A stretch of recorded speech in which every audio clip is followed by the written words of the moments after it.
जय हिंद साथियों। बेहतर से बेहतर होने की तलाश करें, मिल जाए नदी तो समंदर की तलाश करें। टूट जाते हैं शीशे पत्थर की चोट से, पत्थर टूट जाएं ऐसे शीशे की तलाश करें। कमजोर व्यक्ति ही दूसरे से बदला लेता है, जो ताकतवर व्यक्ति होता है वो माफ कर देता है, जो बुद्धिमान व्यक्ति होता है वो इग्नोर करता है।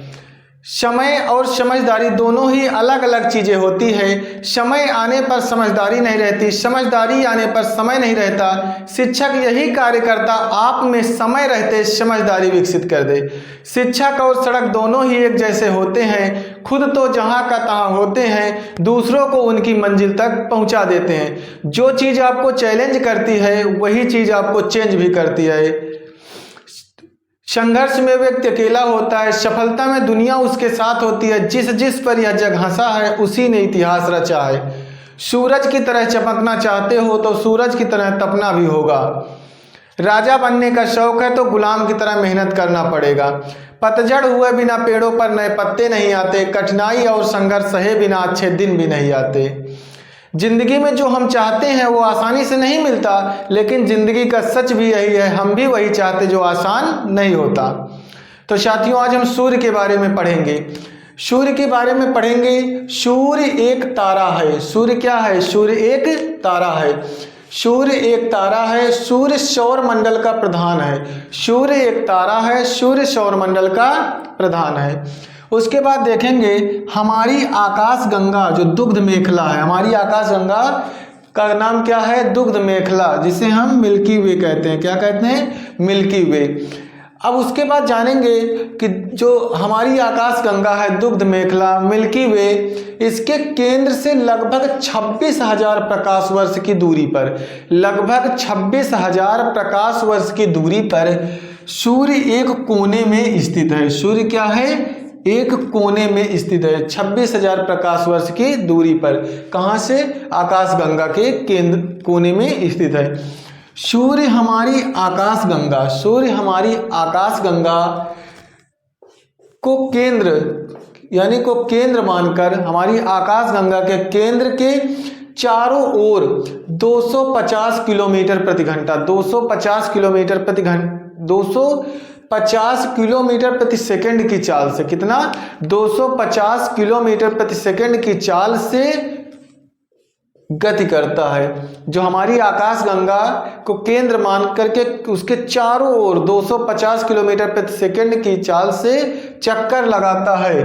कौन? सूर्य परिक्रमा करता है। सूर्य को लगभग 25 करोड़ वर्ष लग जाते हैं। यानी इतनी बड़ी हमारी आकाश गंगा है कि उसका एक चक्कर लगाने में 25 करोड़ वर्ष सूर्य को लग जाते हैं, जबकि सूर्य जो है 250 किलोमीटर प्रति सेकंड की चाल से चक्कर लगाता है।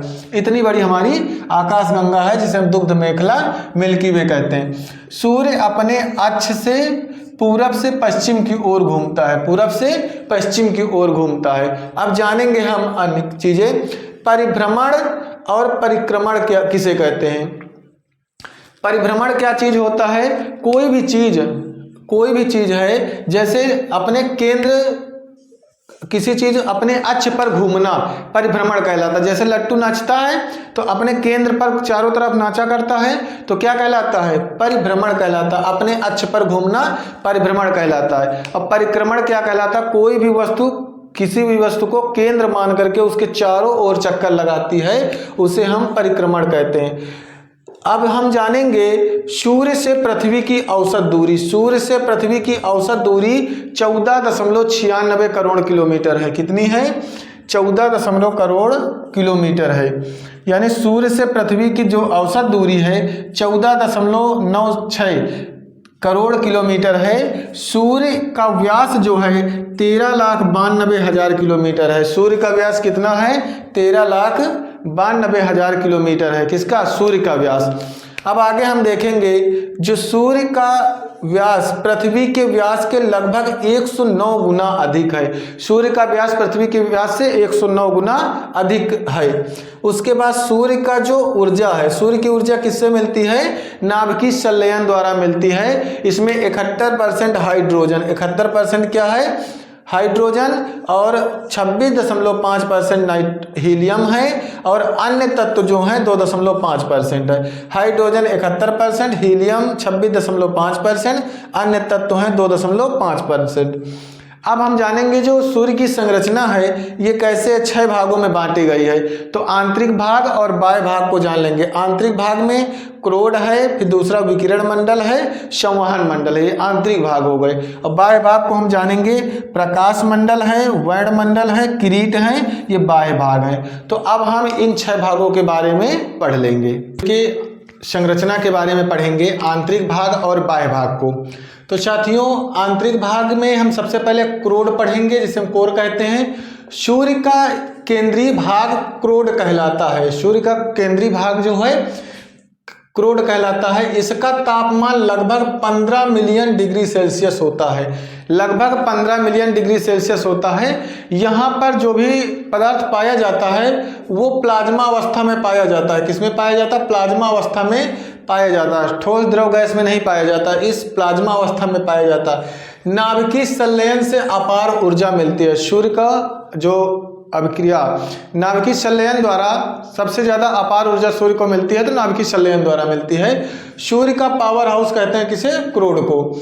अब अगला देखेंगे, विकिरण मंडल किसे कहते हैं? विकिरण मंडल। सूर्य का यह जोन कोर के चारों ओर ढके हुए क्रोड से निकली हुई ऊर्जा आगे बढ़ती है।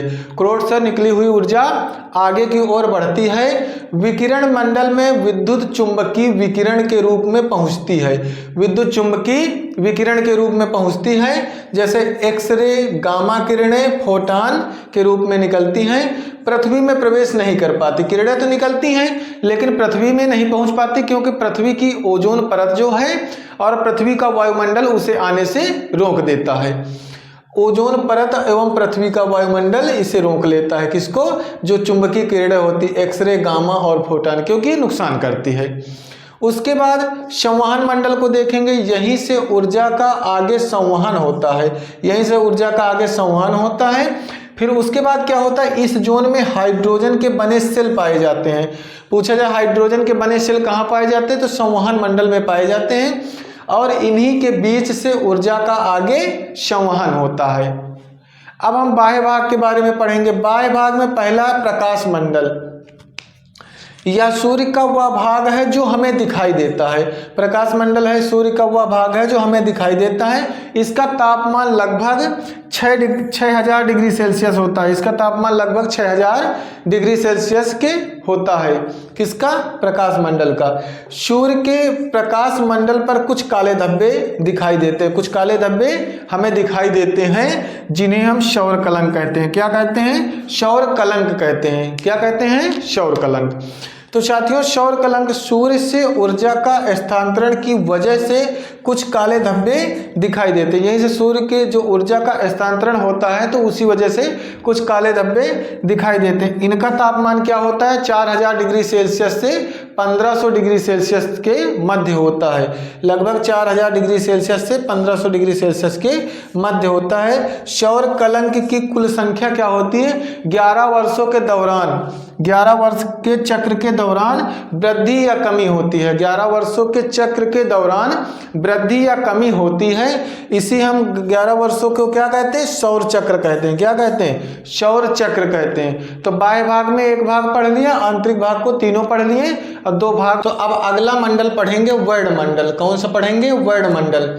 वर्ण मंडल क्या है? यह प्रकाश मंडल के ऊपर का आवरण होता है। यह प्रकाश मंडल के ऊपर का क्या होता है? आवरण होता है। इसे सूर्य का वायुमंडल भी कहा जा सकता है, यानी इसे सूर्य का वायुमंडल भी कहते हैं। सौर ज्वाला, सौर ज्वाला सूर्य की सतह पर होने वाली जो विस्फोट से जो अत्यधिक मात्रा में ऊर्जा उत्सर्जित करते हैं, ये लपटों के समान दिखाई देते हैं। किसके समान दिखाई देते हैं? सूर्य के समय जो विस्फोट होने वाली ऊर्जा लपटों के समान दिखाई देते हैं, उसे में क्या कहते हैं? उन्हें सौर ज्वाला कहते हैं। क्या कहते हैं? सौर ज्वाला कहते हैं। सौर ज्वाला अगर उत्तरी ध्रुव पर दिखाई दिए तो ऑरोरा बोरियलिस कहते हैं। अगर यही ध्रुव दक्षिणी ध्रुव पर दिखाई देगी तो ऑरोरा ऑस्ट्रेलिस कहते हैं, ऑरोरा ऑस्ट्रेलिस कहते हैं, ये दक्षिणी ध्रुव में दिखाई देगी। और उत्तरी ध्रुव में दिखाई देगी तो ऑरोरा बोरियलिस कहेंगे। उसके बाद अगला लास्ट जो है किरीट, कोरोना कहते हैं इसे, किरीट लास्ट का भाग होता है। यह सूर्य का सबसे बाहरी परत होती है, सूर्य की सबसे बाहरी परत होती है। केवल यह सूर्य ग्रहण के समय ही देखा जा सकता है, केवल सूर्य ग्रहण के समय ही देखा जा सकता है किरीट। इसे सूर्य का मुकुट भी कहते हैं, किरीट को क्या कहते हैं? सूर्य का मुकुट भी कहते हैं। तो साथियों, बेहतर से बेहतर होने की तलाश करें, मिल जाए नदी तो समंदर की तलाश करें, टूट जाते हैं पत्थर शीशे की चोट से, शीशे टूट जाएं ऐसे पत्थर की तलाश करें।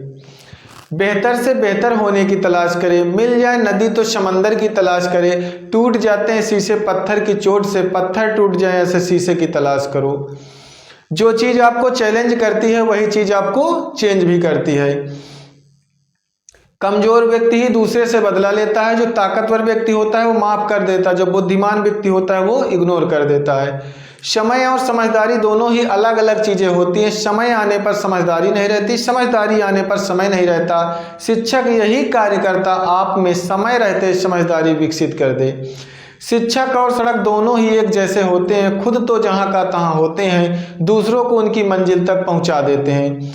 अभी ना पूछो हमसे कि मंजिल कहाँ है, अभी तो चलने का इरादा किया है, ना हारे हैं ना हारेंगे, किसी और से नहीं खुद से वायदा किया है।